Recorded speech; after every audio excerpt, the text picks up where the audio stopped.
نفسي بنور من فؤادي. السلام علیکم ورحمۃ اللہ وبرکاتہ.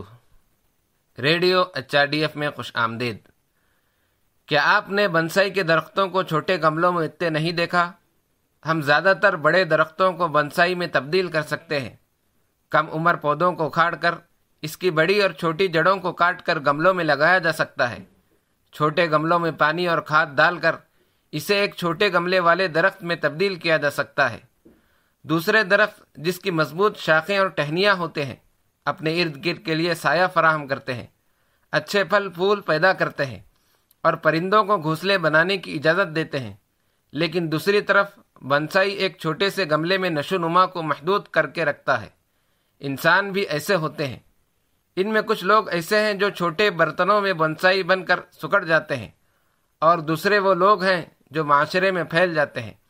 اللہ تعالیٰ نے کلمہ توحید کو اس درخت سے تشبیہ دی ہے جس کی جڑیں زمین میں گہری اور مضبوط ہوں اور اس کی شاخیں آسمان تک پھیلی ہوں اور وقتاً فوقتاً پھل دیتا رہتا ہو. توحید کے علمبردار وہ ہوتے ہیں جنہیں اپنے چھوٹے سے حلقے سے باہر نکل کر لوگوں کے پاس جانا ہوتا ہے اور ایک بہتر معاشرے کی تشکیل کے لیے کام کرنا ہوتا ہے. مومنوں کو خود شناسی کے ذریعے چھوٹے برتنوں میں بڑھتے ہوئے بنسائی نہیں بننا چاہیے. تنظیمی تعصبات اور اختلاف رائے کو ان کی ترقی میں رکاوٹ نہیں بننا چاہیے. انہیں ایک دوسرے سے محبت کرنے، خیالات کا اظہار کرنے اور نیک تنقید اور بحث کے ذریعے ایک دوسرے کے ساتھ کھڑے ہونے اور مدد کرنے کے قابل ہونے کی ضرورت ہے.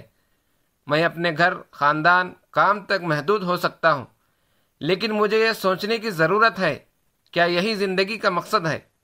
خاص طور پر آج کل کچھ لوگ ہماری جڑوں اور تنوں کو کاٹ کر ہمیں سکڑا ہوا پودا بنا کر ایسے گملوں میں محدود بنانے کی کوشش کر رہے ہیں جو ایک دوسرے کو نہیں پہچانتے.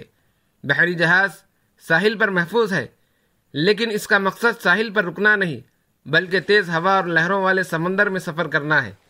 ہمیں ایک فرد، معاشرہ، تنظیم اور برادری کے لیے نفع بخش بننے کے لیے اپنی ذمہ داری پوری کرنی چاہیے.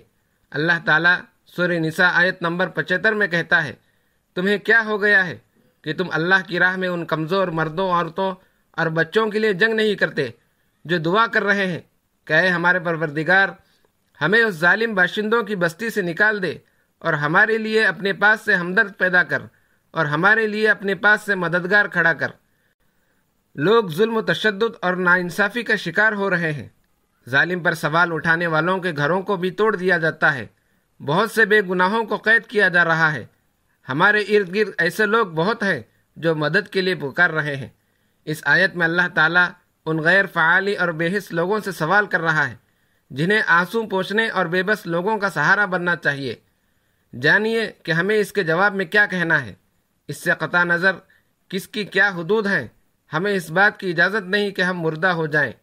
ہم میں سے ہر ایک کی ذمہ داری ہے کہ ہم اپنے پاس موجود وسائل سے دوسروں کی مدد کریں اور معاشرے کی تشکیل نو کے لیے کام کریں.